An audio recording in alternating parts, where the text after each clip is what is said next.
Bonjour à toutes et à tous. Tout d'abord, un grand bravo. Un grand bravo à vous, mesdames. Un grand bravo à vous, messieurs, qui sont dans les ronds-points, qui sont dans les péages, qui sont dans les manifestations tout le long de la semaine et même le samedi à Paris, dans les grandes villes, dans les petites villes, dans les petits villages. Partout, bravo à vous. Soyez fiers. Soyez fiers de ce que vous êtes en train de faire. Soyez fiers de cette lutte. Alors oui, elle n'est pas facile. Il fait froid, c'est long. On peut des fois ne pas être d'accord. Soyez fiers. Car cette colère, car cette lutte, elle est légitime. Premier point que je voudrais aborder, ce sont les violences. Le gouvernement, et par le biais donc de ces médias, se focalise sur les violences.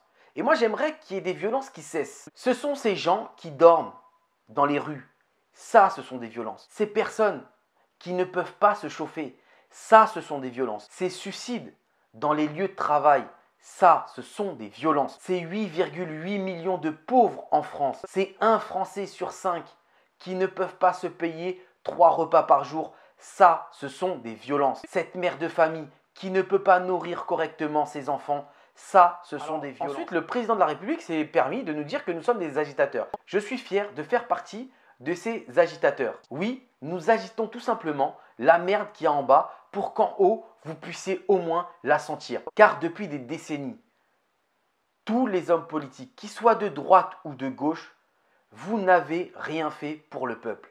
Et aujourd'hui, le peuple vous le rend. De la trahison du traité de Lisbonne en passant par la loi travail, vous n'avez jamais rien fait pour le peuple français. Ensuite, j'aimerais vous parler des grands médias. Je ne vais pas m'attarder sur ce sujet car ils ne méritent pas de s'attarder sur eux. Je vais juste vous donner une petite définition qui colle bien avec ce qu'ils sont en train de faire actuellement. Tout ce qui est fait pour répandre une opinion, ensemble d'actions et de stratégies pour influencer la pensée et les actes d'une population. C'est tout simplement la définition de propagande. Ensuite, on a un gouvernement qui fait semblant de ne pas comprendre. Ils ne connaissent pas réellement les revendications des gilets jaunes, où on devient politisé. C'est quand même drôle de voir un politicien prendre cet argument pour descendre un mouvement. Mais ils l'ont très bien compris, ce qu'on veut tout simplement, c'est mieux vivre.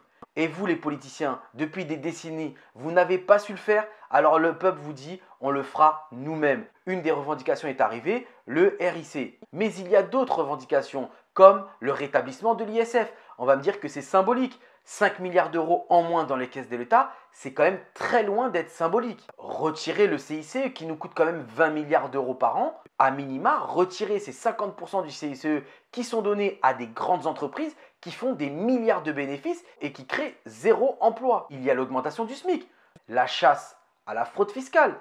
Vous osez faire la chasse aux chômeurs. Pour la majorité des chômeurs, ça n'a jamais été voulu. Par contre, pour la fraude fiscale, elle a bien été voulue et vous ne les chassez pas. La réindexation des retraites sur l'inflation, et vous l'avez très bien compris, tout ça, c'est dans le but que la population française puisse vivre correctement. Ensuite, j'ai beaucoup entendu parler que le mouvement des Gilets jaunes doit se structurer. Pour ma part, j'ai trouvé un gros problème. C'est tout simplement parce que le gouvernement, et par le biais de ces médias, nous pousse à nous structurer.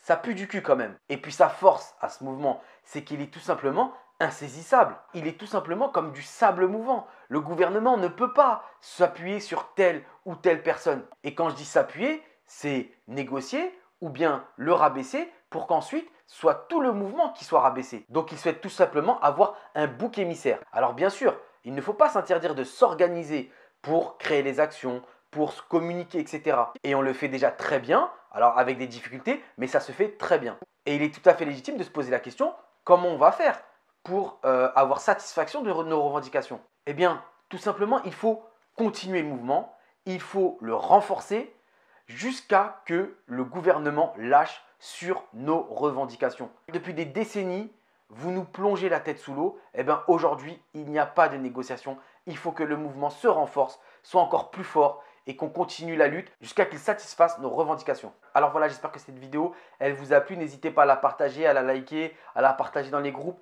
Mais surtout, on lâche rien. Il ne faut pas lâcher. Cette lutte, elle est légitime. Soyez fiers de ce que vous faites. Il faut continuer. Alors oui, c'est pas facile. Oui, c'est pas simple. Il fait froid. On prend du temps. Mais il faut continuer. Parce que cette lutte, comme je vous dis, elle est légitime. C'est une colère qui est saine, qui est tout à fait normale par rapport à tout ce qu'on nous a fait. Il faut continuer le combat. Ne lâchez rien.